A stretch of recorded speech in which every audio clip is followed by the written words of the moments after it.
I don't have an introduction. I'm Robert Evans. This is Behind the Bastards, a podcast about the worst people in history, and we have as our national ventilator stockpile runs out, my national introduction stockpile has been completely exhausted. So these are desperate and dire times, and I thank you all for tuning in. My guest today to help me navigate these troubled waters is Mr. Soren Bowie! Air horn, air horn, air horn. Yeah, we have to do the air horns manually because the air horn stockpile's out as well. They're gone. They're gone. We used them all up. We used them the all. The hospitals need them. Mm-hmm. That's the new charity, is air horns for hospitals. Really, honestly, if you have an air horn or you have a vuvuzela at home, maybe you went to the World hospital. Cup, mm-hmm. Donate it today. They need it more than you do. Just drive past the hospital and throw it at them as hard as you can. They will thank you. Yeah, drive past the hospital and kick it out of your car like your ODing friend. Yeah. Soren, how are you doing today? I'm pretty good. Yeah, I feel good. I mean, I want to make sure my levels are okay and everything. I guess there's no way to even know that. There is, but we'll just move right past that, and our listeners will know if we got it right. Soren, you are one of the writers on the TV show American Dad, which I love and have loved for years. You are my former co-worker at cracked.internet. And you also host a podcast now with my old boss and our mutual friend, Daniel O'Brien. That's right. Yeah, Daniel and I have a podcast called Quick Question with Soren and Dan. I get front billing. You do? That makes sense. You want to put the face up front, I think. Yeah. Now, Soren, you guys did an episode of your show recently where you talked about the old days at Cracked, and you were talking particularly about some like old sketches that we're glad we didn't get to make, or you're glad that you didn't get to make. And during one of them, you brought up a guy that you had as a character in one of those sketches, Henry Morton Stanley. Yeah, weird that we wouldn't have done a sketch about Henry Morton Stanley. Yeah. Especially because he was the hero in the sketch. Yeah. So, you want to talk about who you know Henry Morton Stanley as, like what you know about this dude? I hope you didn't research. I have a very cursory knowledge of Henry Morton Stanley, or as I like to call him, HMS. Mm-hmm. That's why British ships are named that, by the way. Don't look it up. I know that he's a knight. He's been knighted. Absolutely. He was famous for going and find. He's the guy who says Dr. Livingston, I presume. Yes. That's his most famous line. Yeah. Dr. Livingston. And then Dr. Livingston at the time was like trying to find the source of the Nile. He went to go try and find Livingston, found him. And then Henry Morton Stanley spent a bunch of time trying to find the source of the Nile.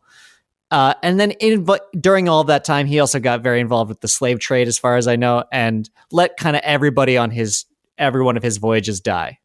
Yeah, everyone on all of his voyages dies. He is the guy who actually finds the source of the Congo River. Or at least I should say he is the white guy who finds the source of the Congo River and informs all the other white guys where it is. And he is he actually was very anti-slavery. He was an abolitionist, but also in a way that morally doesn't really matter. We'll be talking about that a lot this episode. This is a fun one, Soren. Great. We are gonna have us a motherfucking time. I don't know if you can hear it, but I'm rubbing my hands together like, ooh, delicious. This hot dish in front of me. I can't wait to eat it. One of the reasons I'm excited to talk about this, Soren, is something else that came up in that episode you and Dan did of Quick Question, where you were talking about how, when you had a column at Cracked, or not just when you had a column, when you were on a show that we did called After Hours, which was like a very popular show, and you were one of the characters, and you guys discussed pop culture, and your character was kind of like a caricature of, I think, how like you appear, because you're a very handsome, all-American looking fellow, and so your character is like the archetype of like the high school quarterback kind of guy, right? And yeah, sort of like monotonously handsome. Yeah, and your concern with that, looking back on it years later, is that it kind of contributed to some people's like unrealistic attitudes about masculinity. And one of the fun things about this story is that Henry Morton Stanley did that in like the most dangerous way you possibly can. And now there's like because of the lies he told he didn't kill nearly as many people as he lied about killing, and as a result a bunch of other people committed a lot of murder, and now there is a whole industry devoted to actually saying that Henry Morton Stanley was a good guy because he lied about how many people he killed. It's a fun story. We're really gonna nice. There will be a lot of fun opportunities for conversations about toxic masculinity in this. But let's dig into this son of a bitch. So I love people who lie in the wrong direction. That's wonderful. Yeah, it's really interesting. This is such a wild tale. So we talked about Henry Morton Stanley on my show a little bit earlier, and we talked about King Leopold II of Belgium, who's like the king who conquered Central Africa and killed 13 million people, making a rubber factory. Very ambitious. Very ambitious. Yeah. Rode a tricycle a lot. Weird dude. And Stanley was like, we talk about Stanley a bit in that, and I one of my sources is King Leopold's Ghost, which is a really good book by Adam Hochschild. And the Stanley that Adam describes was a monster who shot his way through the Congo to discover the source of the river, shot his way back out, and then connived a bunch of African chiefs to hand over their land by making them sign treaties they couldn't read and giving them cloth in return. And like I said, that was kind of most people's interpretation of Stanley for most of the last 100 years, right? Like, he was popular during his lifetime, and pretty quickly afterwards, people were like, oh, this guy was a bad dude. But now there's a whole industry that's sort of cropped up about rehabilitating not just him, but a lot of other British colonial figures. And one of my sources for today's episode is a book written by one of those people. In 2007, a guy named Tim Geel published Stanley, The Impossible Life of Africa's Greatest Explorer. And Geel was able to get access to a never-before-opened trove of Stanley's private letters and journal entries, which is how he learned about stuff like Stanley lying about how many people he'd killed. And Geel is the guy who really starts trying to rehabilitate Stanley by like saying that he was a much better guy than people think he is. And it's, I'm going to quote a little bit from a 2011 Smithsonian Magazine article that gives you an idea of how this is generally sold. Quote, another Stanley has recently emerged, neither a dauntless hero nor a ruthless control freak. This explorer prevailed in the wilderness, not because his will was indomitable, but because he appreciated its limitations and used long-term strategies that social scientists are only now beginning to understand. This new version of Stanley was found, appropriately enough, by Livingston's biographer Tim Geel, a British novelist and expert on Victorian obsessives. Geel drew on thousands of Stanley's letters, yada yada yada. It depicts a flawed character who seems all the more brave and humane for his ambition and insecurity, virtue and fraud.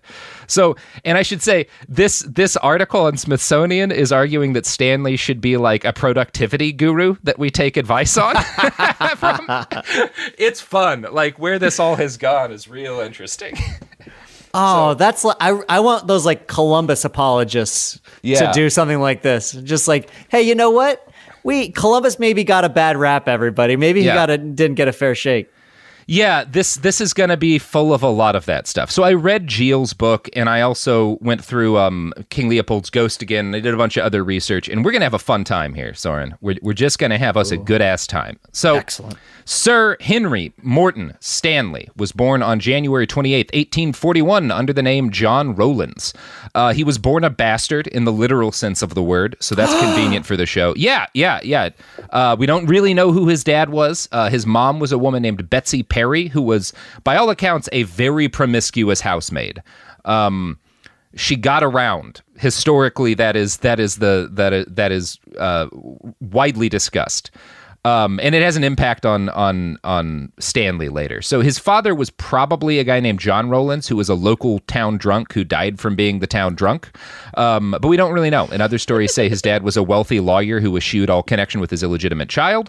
The important thing is that absolutely nobody wanted this kid around when he was born. Like, wildly unwanted, to an extent that is just heartbreaking, actually. Like, yeah, it's a bummer. I don't know. I've got a kid, and I'm around a lot of other kids, and sometimes you can just tell. Yeah, some of them, yes. Some you're like, nah, nobody wants that kid. That is Soren Bowie's official stance. It's okay if some kids are unwanted. Yeah. Fuck it. If a kid's not wanted, that's your internal clock and your internal compass telling you that's not a good kid. That's a bad one. That kid's going to be a problem. Shouldn't have that kid. So his mother abandoned him basically immediately and left him in the care of his uncles and his grandfather, Moses Perry. And Adam Hochschild describes Moses Perry as, quote, a man who believed a boy needed a sound whipping if he misbehaved, and kind of describes it as sort of an abusive relationship. Geel takes the completely opposite task and argues that the two had a good relationship until Moses Perry fell down dead in the middle of a potato field on June 22nd, 1846, when John was 5.5 years old.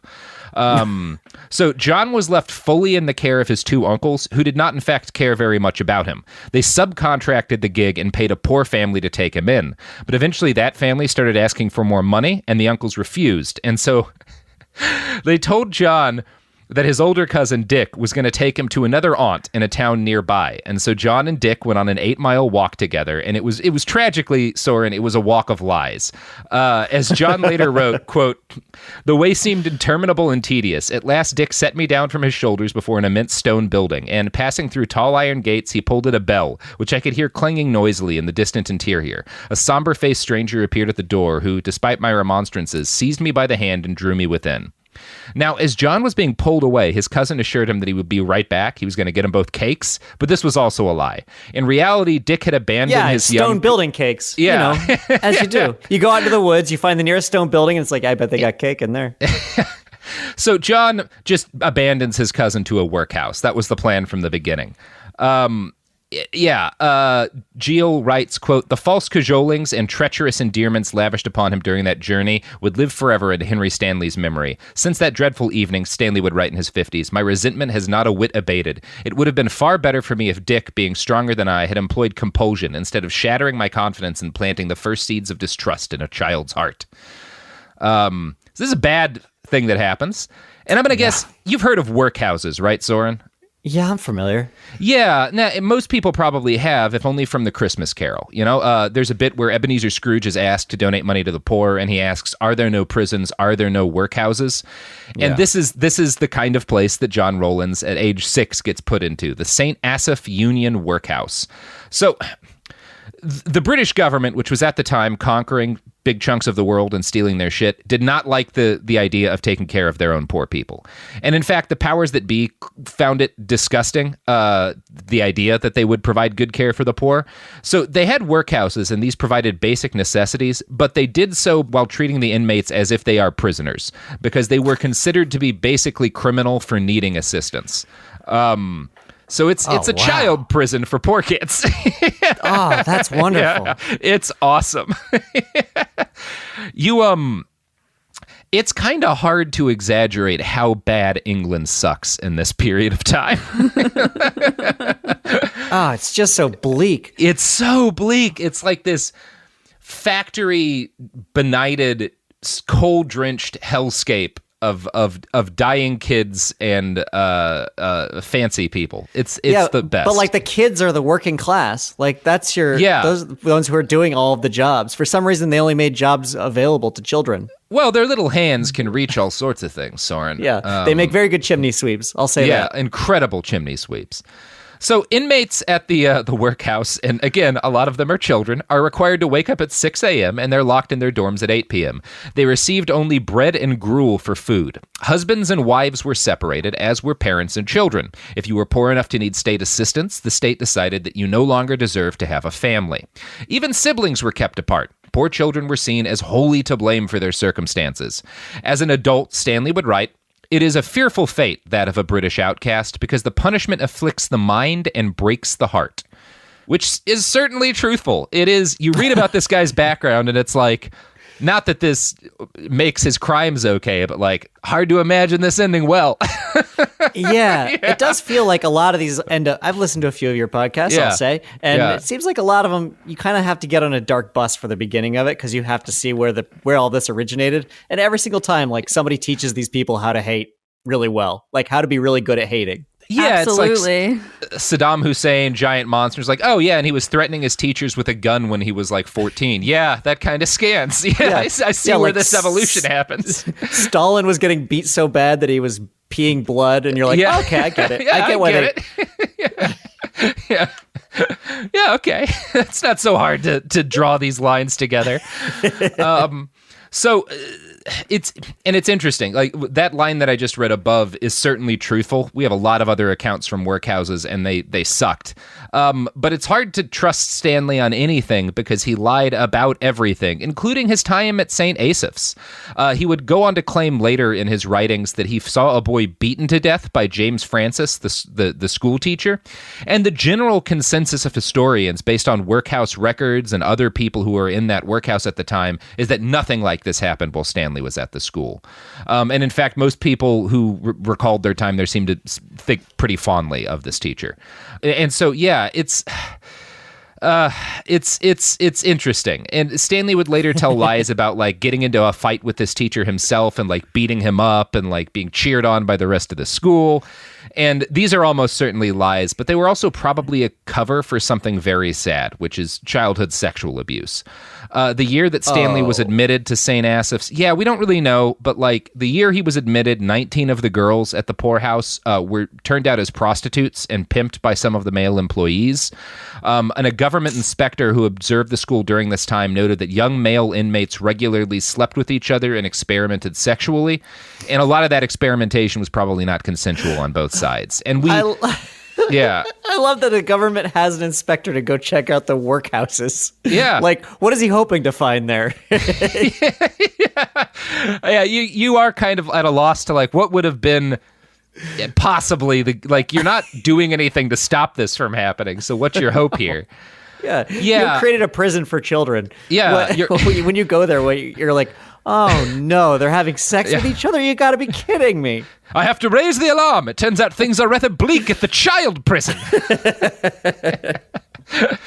So we don't know if Stanley engaged in any of this experimentation or if he was sexually abused. He would always claim in letters to like his romantic partners that he stayed pure at the school while writing about it later, but that doesn't fucking mean a damn thing. Nope. Whatever the truth, Stanley was noted the rest of his life by everyone who knew him for having an extreme terror of physical and sexual intimacy.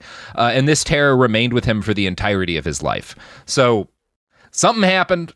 We don't really know what, but this boy walks out of it real changed.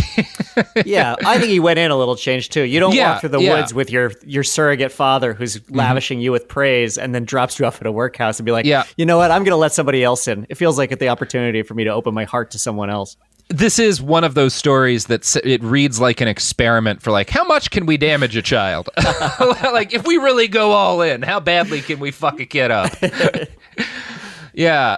So Stanley did, at the least, receive an education, which generally was considered to be pretty decent where he went. He learned how to read and write, and he excelled at school while he was in the workhouse. He was awarded a fancy Bible from the local bishop for his scholastic excellence. Young John Rowlands, and again, that's his name at the time, that's his real name is John Rowlands, was particularly enamored by geography and penmanship. Throughout his life, he made a point of writing neatly, almost to an obsessive degree. In King Leopold's Ghost, Hochschild writes, "It was as if, through his handwriting, he were trying to pull himself out of disgrace and turn the script of his life from one of poverty to one of elegance," which I think is probably a pretty accurate description. So John may not have had the very worst childhood a boy could have in Wales, but it was pretty close to that. The defining moment of his early life came when he was 12. His supervisor, quote, "came up to me during the dinner hour when all the inmates were assembled and pointed out a tall woman with an oval face and a great coil of dark hair behind her head. He asked me if I recognized her. 'No, sir,' I replied. 'What? Do you not know your own mother?' I started with a burning face and directed a shy glance at her and perceived she was regarding me with a look of cruel, critical scrutiny. I had expected to feel a gush of tenderness towards her, but her expression was so chilling that the valves of my heart closed with a snap." So that's... Whoa. Yeah, that's a bad thing to go through as a kid. Oh, no. Yeah, that's a rough one. He saw his mom at the... So was she then in the workhouse as well? She had 2 more kids, and she wasn't going to take care of them, but they were also young enough that she couldn't just drop them out. The workhouse basically, I think, made her kind of hang around to finish breastfeeding them and stuff before she could abandon them. So she's there for a while with her other kids before she abandons them, too.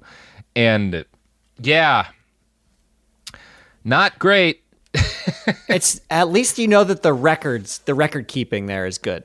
Yeah, it's really good record keeping. Absolutely. they know, not only do they know that this was his mother, they're not just like taking in kids and being like, yeah, well, the parents didn't want you, we don't know who they are. They're like, no, we're going to keep track so that when you are old enough for the age of revenge, we'll give you a name on a piece of paper and you can go take care of it.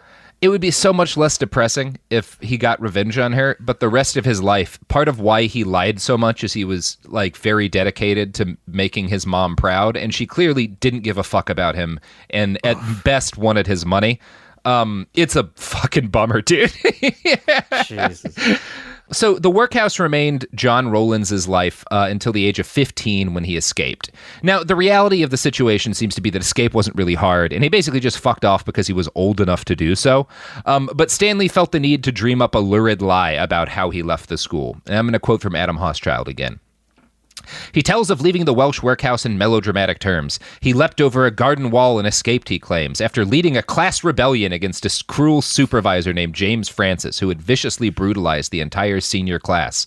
Never again, I shouted, marveling at my own audacity, Stanley wrote. The words had scarcely escaped me ere I found myself swung upwards into the air by the collar of my jacket and flung into a nerveless heap on the bench. The passionate brute pummeled me in the stomach until I fell backward, gasping for breath. Again I was lifted, dashed upon the bench with a shock that almost broke my spine. And this is, again, all lies. One of the things that Hochschild notes, and that Geel notes, is that Stanley was at that point a very healthy 15-year-old boy, while his teacher was a sick, middle-aged former coal miner who was missing a hand, and oh my God. He was unlikely to have been doing a lot of throwing. Incredible. Yeah, so most people seem to agree if there had actually been a fight, the 15-year-old healthy boy probably would have beaten the handless coal miner, but Yeah, the man with black lung and COPD. Yeah. He wasn't a prize fighter. And none of Stanley's classmates recalled anything like this happening. And yeah, again, they considered Francis to have been a nice guy and Stanley to have been the teacher's pet. And again, one of the really sad things about this is that one of the suspicions is that why he later developed such a grudge against John Francis is that maybe Francis, who there's a good chance was gay, maybe Francis made a pass at him once he's, because like 15 people were considered, so maybe the teacher made a pass at him or something more, and that's why Stanley felt the need to attack him so much, but we really don't know. But something happened there too. Like there's a couple points like this in his life where it's like, yeah, something happened to make you tell that specific kind of lie, but it's crazy. And also, what you're probably getting from this is that young Stanley was a big fan of C. Dick, Charles Dickens. And Dickens, like that's a very Dickensian moment. Like the child, fights off the abusive teacher to like save his classmates, and then winds up on a magical journey. Like that's a fucking Charles Dickens story. Stanley would be throughout his life a big Dickens fan. It probably influenced how he wrote his own biography. Wow. Yep. Yeah, actually, okay. So a lot of things are falling into place. Then. Yes. That's why his writing style is so purple and like. Yeah. I could see. Yeah. Yeah, he's very influenced by Dickens. And as a really fun note, if anybody wants to know more about Charles Dickens from like an interesting perspective, George Orwell wrote so many fucking articles about Charles Dickens's writing and like analyzed him from like the perspective of a socialist. It's a really interesting setup. There's a bunch of them in the collection All Art is Propaganda, which is a good chunk of Orwell reading if you're into that. Anyway, so yeah, after he escapes from the workhouse or just kind of walks out the door because they don't really care all that much, Stanley winds up, living with a series of relatives for brief periods of time, but none of them wanted to put him up for long. And he eventually wound up living with an uncle in Liverpool, working as the delivery boy to a butcher. And John got the feeling that he was going to be kicked out onto the street at any moment, and he was probably right about that. And fortunately, at right around the same time, he wound up delivering meat to an American merchant ship called the Windermere, which was docked nearby. And as Stanley kind of describes it, and this is probably broadly accurate because this wasn't uncommon at the time, the captain basically looked him up and down and was like, hey, you want to work on a boat? There weren't a lot of rules back in the day about this sort of thing. So it feels like there were like 12 people in history. Yeah. And like every time somebody wanted a job, they're like, oh, all right, I'll get you a job. Yeah, sure. Yeah, so he does the pretty normal thing for a poor kid in this part of the world at the time, and he gets a gig fucking working on a boat that takes him to the United States. And John very clearly was not a fan of sea life, and as soon as the Windermere landed in New Orleans in February of 1859, he jumped ship and basically just wandered into America and said, okay, I guess I'm going to have a life here. Because again, you could do that at the time. So... God. In some ways, it's depressing to hear about history. In other ways, I'm like, fuck, everything was so much easier then. That, like, a lot of stuff was easier. You could just be like, you know what? I want to be I feel like I want to be in Louisiana. I will figure out a way to get there. And if I don't die of cholera, no one's going to stop me. Right, yeah. The thing you really had to worry about were diseases and abusive people. But, like, yeah, the opportunities beyond those horrific things were endless. Yeah, it wasn't hard to just do shit like that, you know? If it, nobody was making you fill out a whole lot of paperwork. Yeah, so, yeah. You're not being tracked for his credit wasn't a consideration at that point. Yeah, no, it was not. And again, this is another one of what will become many different parts of the Stanley story where his version of events and reality diverge. But he claims that basically he's wandering around the streets of New Orleans and he sees a local business owner, looks up at this guy who's wearing a nice suit and runs a business. And he just walks up to this guy and says, "Do you want a boy, sir?" Oh my God. That's your resume in the 1850s. Wow. Just a single word, boy, next to a dash. Wow. God, what a gig to have. But this distinguished gentleman did in fact want a boy. He turned out to be a wealthy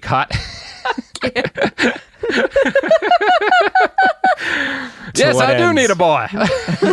You know what? I came into town for one of those. I was gonna pick me up a boy at the workhouse, but this is faster.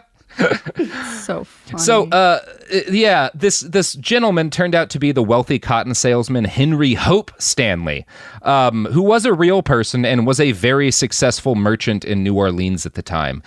And again, according to Stanley's version of events, which is a lie, Henry Hope Stanley instantly developed a liking for our boy John and became his mentor and surrogate father figure.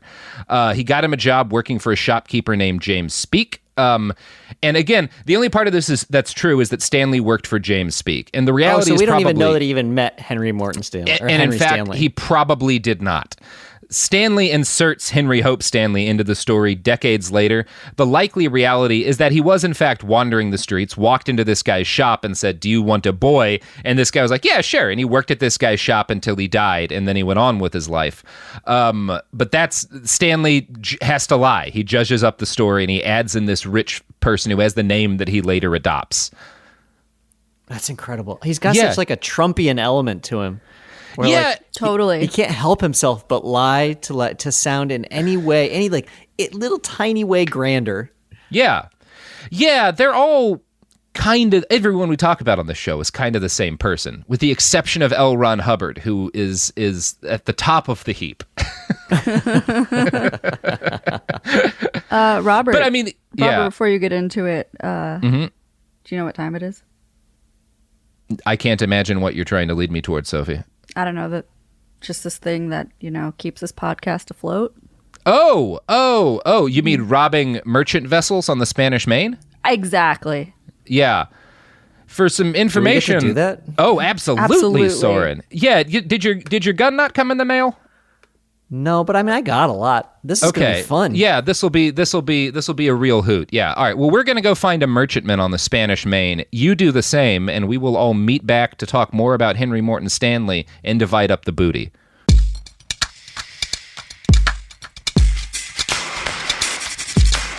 We're back. Oh my gosh, that was some good pillaging, some good looting. I have a lot of doubloons now. You do. You're going to want to find a boy to help you with that. I need a fence for these. I don't even know. I want to where does Target take these? Actually, yeah, Target does. Costco does not. They prefer pieces of 8. which are probably the same things, but whatever. Fuck you.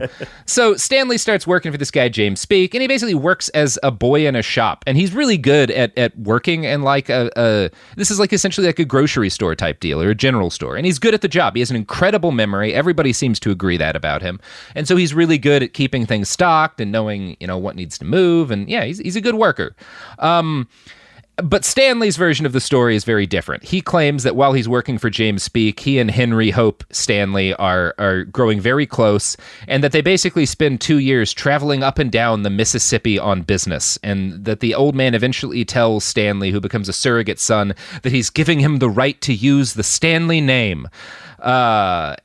So fucking Stanley will claim that Henry Hope Stanley died in 1861, which is a lie. He lived for like another 16 years. What a weird thing to lie about. Yeah, he lies about everything, though. There's no evidence that he and Stanley exchanged so much as a word, but you need to understand like the real story and the fake story. The fake story is that, he works for this guy, James Speake, who pays him very well, and then James Speake dies when a plague hits town, and Stanley winds up needing to move on. So it's cool. It's it's the opposite of cool. Henry Stanley is not a cool dude. He's not a cool dude. Throughout the early 1860s, though, he starts adopting the name of like one of the richest people in town, and That's smart. Gradually change. Yeah, that is not a bad call. What a great rebrand. Yeah, John Rowlands is a shitty name anyway. Like Henry Morton Stanley, you just tell that name to someone and ask, this is a famous person, what do you think they did? One of your first three guesses is going to be explorer, right? Like, yeah, absolutely. Yeah. I'm going to read a quote from King Leopold's Ghost explaining the process of him stealing this other man's name. In the 1860 New Orleans census, he is listed as J. Rowling. A woman who knew him at the time remembered him as John Rowlands, smart as a whip and much given to bragging, big talk, and telling stories, she said. Yeah. Within a few years, however, he began using the first and last name of the merchant who had given him his job. He continued to experiment with the middle names, using Morley, Morlake, and Moreland before finally settling on Morton. So yeah, that's more or less the truth. And Tim Jeal's revisionist history of Stanley, the one that's like really pro-Stanley, goes into the fact that he's lying about all of this. Like Jeal, in a lot of ways, it's a very valuable book because, again, he was like the first guy with access to this dude's notes. There's a lot of it that's in there that's interesting. The stuff that's shitty, I think, is actually Jeal's personal conclusions about everything. But he's very open about the fact that Henry Morton Stanley lied about fucking everything. But he has all these really fun explanations and justifications for why Stanley lied in every case. Like he's defensive of his biography subject, and he feels the need to like explain why it's cool that he did all this. And his argument in favor of stealing a man's name is that Henry first told this lie to his mother after he was famous, and that it became a part of his biography later.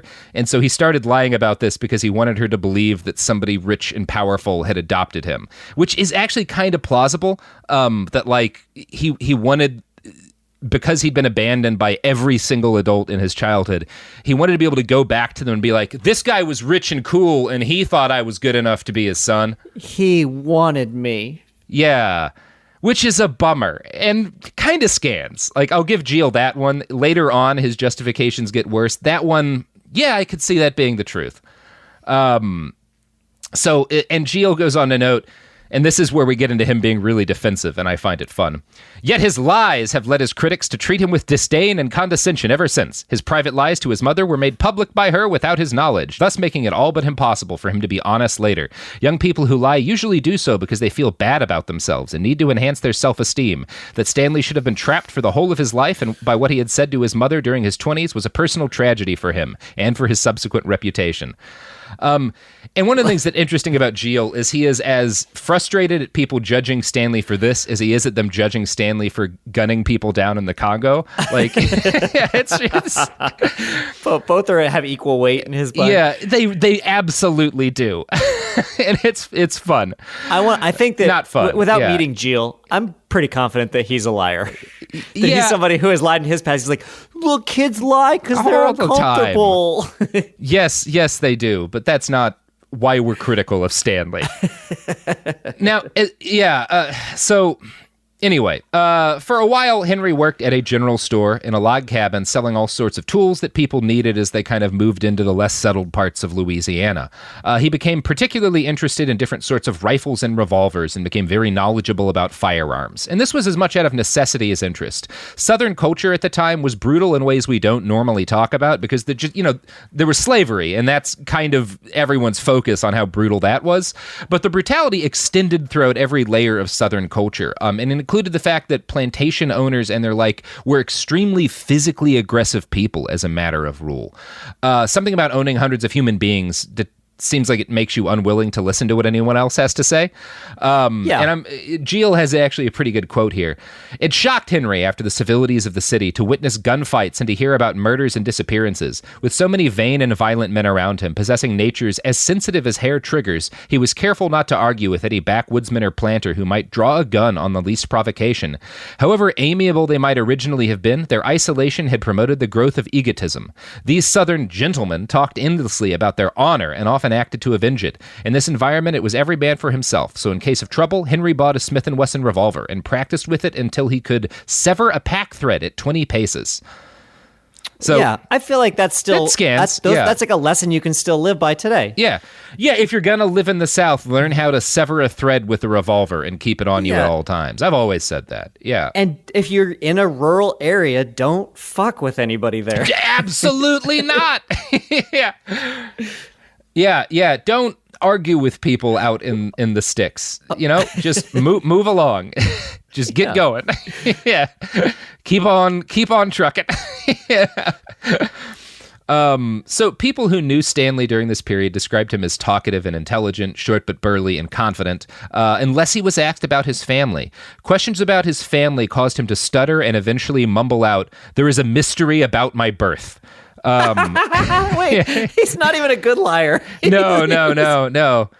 I didn't even think about that in person when he was actually doing his lying. He was not really great. bad at it. No, he doesn't seem to have been great at it. He was a good writing liar.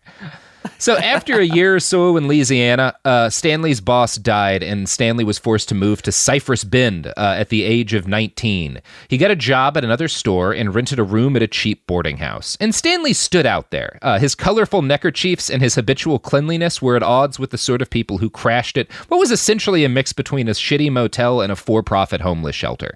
Like, that's kind of what a boarding house is in this part of the world at the time. A lot of real rough customers moving through. And then you have kind of this fancy lad. This Victorian fop who rolls through. Big fan of C-Dick. With colorful kerchiefs. Colorful kerchiefs. Really wants to be a British noble, even though he comes from, the poorest fucking working class background you can. Right. This is an example of relying in the wrong direction. Like, trying to establish himself as an aristocrat in a place where no one wants that. Yeah. It's like, no, your background would help you here, Stanley. Tell people the truth. Yeah, and it is one of those things where throughout his life, like, a lot of fancy British people will always treat him like shit even after he becomes rich and famous because he comes from a low-class background. Well, like, the Americans he works with, they're just like, yeah, whatever. Like, you can shoot a pack thread at 30 paces? That's all I care about because we are going to shoot at each other. I come from the South. I can't not shoot somebody. I got it. I haven't shot a single person all day. You're not my buddy if we haven't gotten into an afternoon gunfight. Yeah. So Henry got malaria shortly after moving and dropped down to just 95 pounds. And this happens, malaria. Yeah, this happens so many times throughout his life. He will drop down to like the weight of a 10-year-old repeatedly. Just because, he's always sick and dying. Like this guy was in the Congo for a huge chunk of his life. Yeah, he spends about like half of his life actively dying of some sort of horrible contagious disease. And that's the case with every explorer. Like, I do a lot of reading about the lives of great explorers because that's my shit. And they all are always dying of the illnesses they've picked up. Like, the best of them were just constantly ill and just didn't quite die. I love that. In actuality, these people are being dragged through their exploration. They're not actually out there cutting stuff, bushwhacking with their own machete or anything. They're being carried on a palanquin as they slowly wither away into nothing. Some of them are. Stanley is one of those guys who is famous for like always like working his ass off. Like, and a number of them were like what they would just always be sick and dying, and the ones that got famous are the ones who didn't die. Yeah, like the whole team would croak basically, and it would just be like Stanley and a bunch of like local people wandering into some town. Yeah, it's funny to me that like the stereotypical image of like one of these guys is kind of like The Rock in those Jumanji movies or whatever, like where like big barrel chested wearing that shirt they all wore, and like the reality is like they looked like fucking concentration camp survivors a lot of the time because they just had been dying for 9 months, like they had no calories left, they were shitting themselves uncontrollably, like just couldn't keep food down, zero fat on their bones, like and that's Stanley's whole life. He's actively looks like a dead man most of his days. He's Christian Bale in The Machinist. Yeah, his whole life. Yeah. It's rough, and that's just like everyone's sick all the time back in those days. So yeah. He moves to the sticks and immediately almost dies. And despite being on the verge of death, his new boss, who's like working at a shop, sends him out regularly to work as a debt collector and collect debts from customers, which is not a safe vocation. So he's like in armed standoffs with men as he's shitting himself uncontrollably and like barely able to stay conscious. So Stanley lives though, because he's one thing you can say for Stanley, he was a cussedly tough son of a bitch. Yeah, and he doesn't die, as will be the long story with this guy. And during this time, as he's working as a debt collector and dying, he had exactly 2 encounters with members of the opposite sex, and both of them were profoundly sad. And Teal writes here, unlike most young men living in boarding houses frequented by sailors, Stanley had avoided brothels. However, on one occasion only, he had taken to a gilded parlor where he saw 4 young ladies in such scant clothing that he wrote, speechless with amazement. When they proceeded to take liberties with my person, they seemed to me to be so appallingly wicked that I shook them off and fled. My disgust was so great that I never, in after years, could overcome my repugnance to females of that character. I love that these women started touching him and he shook them off like a wet dog. That fucks him up. Well, we are witches. Yeah. Yeah, he's that kind of dude. And there is the thing he is scaredest of. Like, Stanley is the kind of guy who will repeatedly face down like wild animals, with a crude and unreliable rifle. But he cannot handle a woman being like, I think you're cute.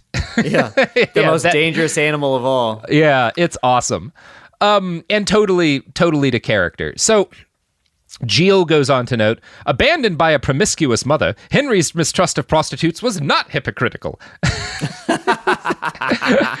And he notes, another incident confirmed his sexual naivety. In his overcrowded boarding house, bed sharing was not unusual. Once Stanley slept on a 4-poster with a youth called Dick Heaton, who had also jumped ship. Although Dick was so modest he would not retire by candlelight and walked in a suspiciously female manner, Stanley only twigged his true sex at the end of 3 days. And he like realizes this in bed when he sees one of Dick's breasts. And I don't know if like Dick was actually like a transgender person or just like a lot of times in those days, like if you were a woman who had to travel alone for some reason because you didn't have money, it's just safer to present as male. Hard to say what the actual truth here, but he realizes Dick Heaton. That's a porn name for sure. That is. That is a good porn name. So Stanley's recollection of this is that like they're sleeping together because that was pretty normal at the time, and Stanley realizes that Dick has breasts and lady parts. Stanley realizes that Dick is and anyway, and he like freaks out, and Dick has to flee the place. Like he doesn't tell anyone, or at least Stanley claims he doesn't tell anyone, but Dick is gone the next day, and Stanley hears nothing else about him. So I don't know. No. Not a great story. Huh? Surely something. Yeah, that's another one of those situations where something happened between the two of them. And Henry Morton Stanley is like, I never want to hear about this person again. I mean, he was just gone. He's gone from my memory. He's gone from the world. He does not exist anymore. I wouldn't be surprised if actually what happened is that he like turned him in or like made other people aware and things went really bad for Dick. And it's something that horrified Stanley that he didn't talk about. I don't know. Hard to say. Like we'll never know. This could have actually gone just the way, because I could also see Henry Morton Stanley being so shocked and horrified by this realization that he just is spellbound for hours. Yeah. Like this like, rocks the firmament of his world. the Mike Pence soul inside of him is like, yeah. No, I need to lie down for a week. This is worse than malaria. Yeah. Which he was dealing with constantly at the time. So in November of 1860, Abraham Lincoln, America's greatest president not named Taft, was elected after a contentious vote. As a foreigner, Henry didn't really see what the big deal was, but his friend Dan Goree, the son of his store's biggest customer, filled him in. And obviously Dan Goree is a rich Southern kid in 1860, so I'm going to give you a guess as to where his political allegiances wound up being during the whole war thing. Stanley later wrote that he was informed, quote, "The election of Abe Lincoln in November previous had created a hostile feeling in the South because this man had declared himself opposed to slavery, and as soon as he became president in March, he would do all in his power to free the slaves. Of course," said he, "in that event, all slaveholders would be ruined." Now, as you can probably guess, Dan and his father were people who owned other people for profit. The Goree family had 120 slaves, which is a so lot ugly of slaves. when you say it. Yeah. I apologize.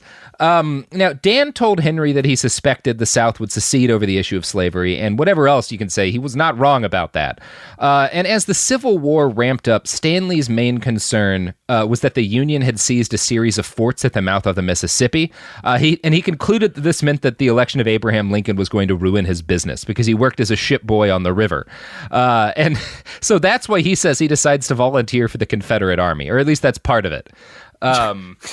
So one of the funniest things in the world, Soren, in the whole goddamn world, is reading Tim Geel try to explain how Henry Morton Stanley, a man who fought for the Confederate Army, did not support slavery and was not a racist. He spends so much of this book arguing that Stanley wasn't a racist, and it is the funniest goddamn thing. I mean, it's really amusing. I'm going to read you a selection from Tim Geel's book Stanley, so you can hear this man explain how totally not racist Stanley was. Yes.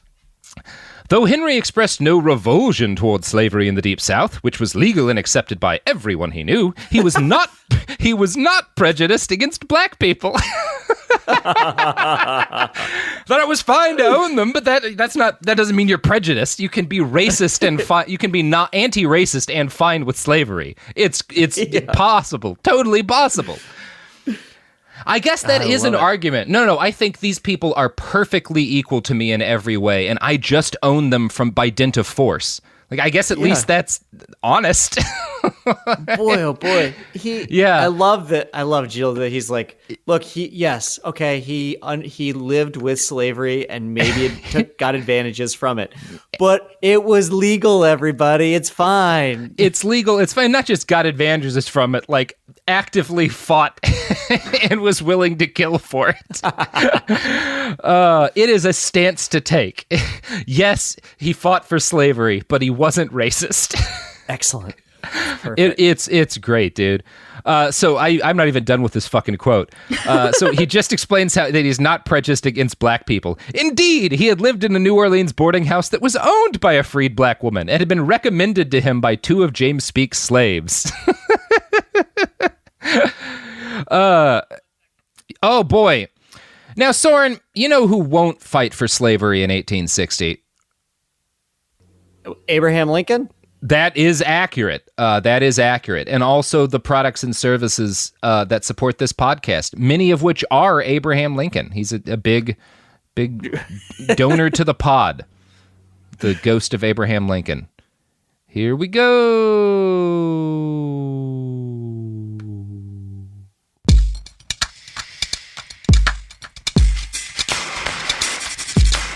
All right, we're back. Oh my gosh. Oh, those ads. I am just fucking, you could hang a pipe rail gate off me. That's how hard I am. Anyway, let's roll back into the episode and not analyze that too much.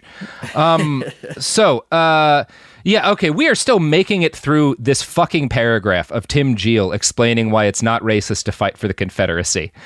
My God. So he's just explained that he lived in a New Orleans boarding house that was owned by a free black woman. Quote, a frenzied desire to fight the Yankees inflamed most of the young men Stanley knew, and most of the young women urged them on. Many customers of the store joined up after Captain Samuel G. Smith raised a local company called the Dixie Grays. Because Henry felt the quarrel was not really his and was puzzled that whites meant to fight one another over the rights of blacks, he did not enlist, but on receiving... So... He's not racist, but he doesn't see why it's worth fighting over the rights of other people who aren't white. Tim, are you reading the paragraph you're writing? Can't we all just get along? Not them. I mean us, the real people. Us, the actual human beings. Yeah. You do get that feeling from old Timmy J. So, quote, yeah. But upon receiving in a parcel a chemise and a petticoat, such as a Negro lady's maid might wear, he felt compelled to ask, not least because suspecting that the sender was one of Dr. Gorey's beautiful daughters. So he gets sent ladies' clothing by a woman he thinks is hot, and she's basically being like, you're a lady because you're not fighting for the South. That's such a good burn for that time. Yeah, and it's actually a really common thing historically. A similar thing happened in England during World War I, where like women would get together to like shame men in town who hadn't volunteered to fight yet. Variations of this have happened in a lot of places throughout history. And Stanley, if that's true, Stanley, that's absolutely part of what Stanley does this for, is to not seem like a wimp, which, scans. But on the other hand... A woman he liked just sent him some of her clothes. I mean, that's like silver lining there. No. It wasn't her clothes. It was the kind of ladies' clothing that a black woman would wear. Oh, yeah. I bet that Henry was Morton part of Stanley the insult. didn't like that. No, he did not like that. So he enlists as a private soldier under an officer named Henry H. Stanley, which is weird. But... nobody seems to make anything of it, so whatever. He wound up fighting with a unit called the Dixie Grays at the Battle of Shiloh, which was a pretty bad battle. Not a good time. Yeah, I'm familiar. Yeah, not a great battle. As far as battles go, if I had to be in a battle, wouldn't be top of my list. And yeah, he fought against the army of, I don't know about you, Soren, but my favorite career alcoholic, Ulysses Simpson Grant. Yeah. What a hero. Fucking love alcoholic Grant. and crybaby. He fucking ruled, dude. Oh my gosh. So Stanley saw heavy, nightmarish combat during the first day of the battle, and many of his friends were shot dead immediately in front of him. He later wrote of his feelings while standing in the carnage that he felt shocked to see, quote, that the human form we made so much of should now be mutilated, hacked, and outraged, and that life, hitherto guarded as a sacred thing, should be given up to death. So that's cool. All right, Henry. Yeah, we know what come on, war is, man. Henry. Yeah, it's lame. You're about the 80 billionth person to write about that. And what you're about to do is you're about to do exactly that to hundreds of people. Oh my gosh, so many more than 100, Soren. So he was captured on the second day of fighting and found himself imprisoned in a POW camp outside of Chicago. And this was not a nice place, although it probably compared favorably to the workhouse he'd grown up in. After a brief confinement, he was given the opportunity to free himself by enlisting in the Union Army and fighting for the other side. Adam Hochschild of King Leopold's Ghosts writes that he promptly agreed to do so, and this is one of the few places where Hochschild has kind of a more positive view of Stanley than Tim Jean does. But Tim Jean doesn't mean it that way. He disagrees with this and thinks that it was hard for Stanley to leave the Confederacy. Quote, Henry held out for 6 weeks before changing sides. He had been through hell with his fellow Southerners and felt disloyal. But as a foreigner embroiled in the war by chance and having little understanding of the conflict's true significance, Stanley's behavior was not forgivable. And it's funny because he says that he really just didn't understand what all this fighting was about. And then later in the book, when Stanley becomes an anti-slavery crusader, makes a huge point about how good it was that he was an abolitionist. So how could he not have known what this fight was about? That's great. So it's awesome. It's so cool. Yeah, It's cool that he feels the need to explain why leaving the Confederate Army was, quote, not unforgivable. That says a lot about Gene. That wasn't anyone's question, Tim. So anyway, Stanley next spent some time fighting for the Union as an artillerist until he got sick from dysentery and received a medical discharge. He spent a bit of time working as a sailor on the Atlantic before, in 1864, he enlisted in the Union Navy and got a posting on the frigate Minnesota by virtue of his very nice penmanship. He worked as a ship's clerk and was present for a naval battle wherein his ship bombarded a Confederate fort in North Carolina. Henry Morton Stanley was one of a very small number of people to experience combat on both sides of the war, in the land and on the sea. So that's a neat piece of trivia. Oh. Not a lot of folks do that. Yeah. So he was in the Army and the Navy. He was in the Confederate Army, the U.S. Army, and the U.S. Navy during the course of the Civil War. He got around a bit, Not a lot of people did that. So once the Civil War was over, Stanley used some of his army bucks to take a trip to Turkey with two of his friends, including a younger boy who basically worshipped Stanley named Louis No. And this is a recurrent theme in Stanley's life. There's always a one or two or three young white boys hanging around who think he's the bee's knees, and most of them die.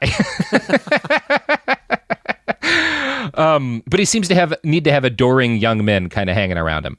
So the object of Stanley's trip was to just kind of wander around Turkey and then, quote, write a great book of adventure. Oh, that's amazing. Yeah, it is like it's like the career that I dreamed of having when I was 9. Yeah. It's like, go find yourself in this foreign country and then write a gripping book about it. Yeah, I mean, his Eat, Pray, Love would involve shooting a lot of people, but like that was the idea, right? Yeah. Yeah. Yeah. I'm not opposed to reading something like that either. No, I too would like to travel somewhere different from what I'm used to and then write a great book of adventure. That does sound fun. Now, the fact that people like me and people like you find that fun is part of why the 1800s were a real rough period for a lot of the globe. That's a good point. That's a good point. Yeah. But, whatever. What we were just describing was a very, very tame version of Manifest Destiny. Yeah, and it's like the version of Manifest Destiny that, I don't know, like Indiana Jones and Tintin books pass along, where it's like, yeah, it seems super fun to go have adventures and meet kooky characters in strange places.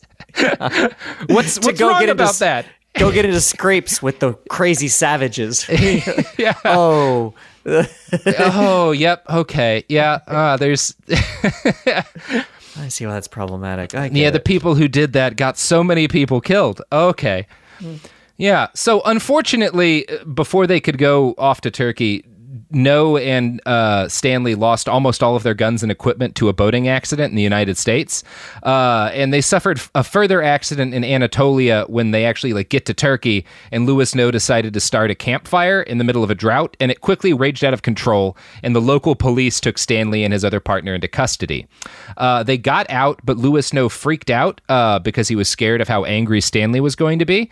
And as soon as they got out of jail, he fled to a nearby island.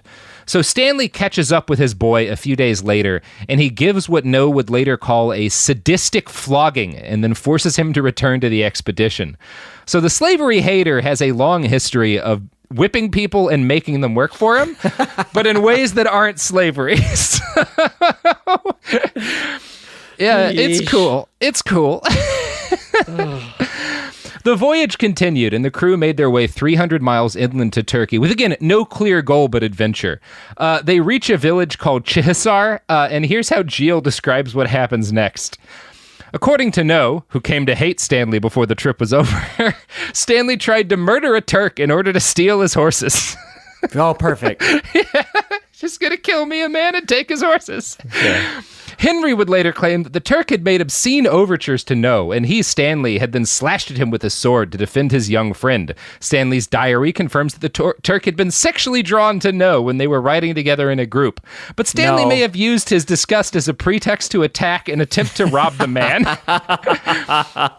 So again, this is the guy who is the most sympathetic to Stanley you can be. He was like, maybe he used his friend's sexual assault as pretext to commit armed robbery. He's an all right guy. It's like, oh man, we need some fucking horses. We gotta get us some horses. I'm gonna steal them. Yeah. I gotta make up a story about this guy wanting to have sex with my friend so I can kill him. Take his stuff. Yeah. It's cool. I'm going to continue Gilles' paragraph because the middle gymnastics here are real fun. If he had really been contemplating murder, he would have surreptitiously loaded a gun in advance to be able to shoot the Turk without risking a hand-to-hand tussle with a man used to fighting with swords and daggers. Oh, so both being like, look, here's what he would have done if he really wanted to kill the guy, and also going, of course, Turks naturally know how to fight with daggers. You always see them with those long, curved swords. But Henry made no such preparation. After his hands had been badly cut in the fight and he was desperate to end it, he failed to lay hands on a single loaded gun among the weapons he had brought with him. So, like, he also didn't kill him in vengeance, so he's a good guy. Yeah. It's so fun. So... reputation spotless still. Let's move on, everyone. Still a flawless man. Oh, man. Now, Stanley and his men were surrounded by angry Turks, and they opted to surrender rather than fight. They were beaten, tied up, and robbed, and Louis No was raped at knife point repeatedly. They survived, though, and successfully brought suit against the men who'd attacked them. Stanley won a $1,200 judgment, and he gave Louis No the smallest share. Yeah. Well... imagine the emotional turmoil that Henry Morton Stanley had to go through. Seeing his boy encounter. get beaten like that. Yeah. Oh, good Lord. So Stanley returned to the United States and got a job as a reporter. And this is the first time in his life when Henry Morton Stanley was good at something. His beat was the Indian Wars, which in 1867 were not at a hopeful point for the Native American side. And most of what Stanley saw in person were like, we would call them desperate peace negotiations by the victims of a genocide and the genociders. Now, this is the area where Hochschild and Gilles diverge substantially, or at least one of them. Hochschild claims that Stanley just lied and invented fake battles and massacres to basically rile up people's blood with lines like this. The Indians, true to their promises, true to their bloody instincts, true to their savage hatred of the white race, true to the lessons instilled in their bosoms by their progenitors, are on the warpath. Yeah, that's a bad one. Yeah, that's a bad one. Gilles has a totally different attitude and says that Stanley did witness some horrible crimes by Native Americans, but that he also reported sympathetically on them because he thought they'd been mistreated by the white man. And he provides several examples of this. And the reality seems to be that, number one, it wasn't uncommon to both write lies about the brutality of Native Americans and also write sympathetically about their plight. That was huge in Europe. There was this both all throughout. We talked about this in our Karl May episode, who's Hitler's favorite novelist and wrote a bunch of cowboy books. May simultaneously wrote about how tragic it was that Native Americans were being exterminated and also portrayed them as brutal, savage monsters. He did both simultaneously, and that was kind of pretty common among Europeans. And Stanley did the same thing. So yeah, it's cool. Later, when explaining why it's okay that Stanley vastly exaggerated the number of people that he killed, Tim Gilles cites this as a justification. Quote, the knowledge he had gained when reporting from the Indian Wars that Americans like to read about Red Indians being killed in retaliation for injuries. Yeah, so there's a guy who's very sympathetic toward the Native Americans. Yes. The least racist person possible, Soren. Come on. What? Let's give him a break, everybody. The funniest part of Gilles' biography is the multiple points where he offhandedly expresses that he's cleared Stanley from any charges of racism. Just we can just dispense with that because I've proved he wasn't. Yeah. Okay. It's so good. So eventually the quality of Stanley's articles earned him the attention of James Gordon Bennett Jr., the owner of the New York Herald, which was at the time one of the most profitable publications in the world at the moment. I would try to compare it to a modern publication, but I can't think of a profitable one, so we're just going to move on past that. Stanley finagled himself a job, basically working for free to report on a war between the British government and the Emperor of Abyssinia. So Stanley's one of those guys who's sometimes you got to write for free to get exposure. Which is not ideal, but also isn't wrong. That is kind of the way it works, and it sucks and unfairly rewards people who are already rich and come from wealth. But if you're willing to write for free, you can really jumpstart your career. Yeah, or if either you're rich or you're used to living in absolute squalor your entire life. Yes, that is the path I took and lived in a place where the ceiling collapsed on me more than once. Quote, Here's talking about Adam Hochschild describing his first war corresponding gig. At Suez, on his way to the war, Stanley bribed the cheap telegraph clerk to make sure that when correspondence reports arrived from the front, his would be the first cabled home. His foresight paid off, and his glowing account of how the British won the war's only significant battle was the first to reach the world. In a grand stroke of luck, the trans-Mediterranean telegraph cable broke just after Stanley's stories were sent off. The dispatches of his exasperated rivals and even the British Army's official reports had to travel part of the way to Europe by ship. In a Cairo hotel in June 1868, Stanley savored his scoop and the news that he had been named a permanent roving foreign correspondent for the Herald. He was 27 years old. So, really fucks up his fellow reporters, but not a dumb call. Yeah, you got it right. And I had someone do the big equivalent of that to me when I was in Mosul. I had an employee of a major news network bribe the Iraqi military to not let me and a bunch of other journalists past a checkpoint. And that is the most I could say about that story without being legally charged with something by the said company. So we're going to roll right along. It was we got where we wanted to go because we had better fixers than they did, but it sucked. Yeah. So this was, the first time in this story that Henry's life was in what you would call pretty good shape. He's a roving foreign correspondent. He's gotten a huge scoop. Money's starting to come in, and he's in America. I don't know if you wouldn't call journalism respectable, but he has money, and that's respectable. And despite, the fact that he fought for an empire founded on human bondage, you could call this an inspiring journey. Abandoned child makes his way up to respected foreign correspondent. That's a tale with an arc to it. But Stanley wasn't satisfied with these achievements. Journalism, then as now, was not a well-regarded profession in England. People in America were, a little bit more positive towards them. William Morton Stanley had been living as an American for more than a decade at this point, but the opinions of English high society still very much mattered to him. And he knew that the only real way for a man like him to sneak his way into the tippy top of English society was to become the most respected thing of that day, an African explorer. And that, Soren, is where we're going to roll into in part 2. Are you ready for this shit? This is where it gets real. This is where it really starts cooking. This is where he really starts, and I mean really starts killing people. Like he's been doing some killing, don't get me wrong, but he really ends some lives here. All right, I can't wait. All right, Soren. You got anything to plug? Yeah. I have my podcast, which is Soren and Dan. It's called Quick Question with Soren and Dan, actually. I don't even know the name of my own podcast. You can also find me on Twitter at Soren_LTD. And you can watch American Dad. We got new episodes coming out in May. He sure does. You can find us on the internet at behindthebastards.com, and you'll have plenty of time to do that, what with the whole being stuck inside thing. You can buy t-shirts if you need to hire your nakedness in these times. I'm actually shocked that our t-shirt sales are more or less the same, just because I didn't imagine. I thought a lot more people would be going shirtless during this period of time, and I haven't really processed my feelings on that. But I'm bummed. We have Anderson merch. We do have Anderson merch. Yeah. And people should continue buying that so that they can use it to craft the flags that wave over the glorious revolution. Just wait until August. Those shirt sales will start tanking.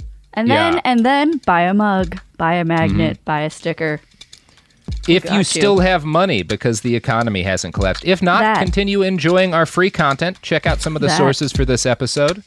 And go hug a cat. You can still do that a lot of the time if you already have one. Don't hug a stranger's cat. You might spread the COVID. That's true. Which has bummed me out. I love hugging strange cats. You can also follow Robert on Twitter at iWriteOK. You can follow us on Twitter and Instagram at BastardsPod. You can find the sources for this podcast under the episode description on all the apps you use. And wash your hands. Wash your hands. Just sanitize those cats before you hug them. You could do that still, Robert. I do, but they just hate, they you know what, they hate the tequila sprayer, and I can't think of another way to sanitize a cat quickly. But they don't like the hugging much either, so that shouldn't be much. It's kind of a wash for you. Especially after I've sprayed them with the tequila. It is just not good. Anyway, the episode's over. Yeah. All right.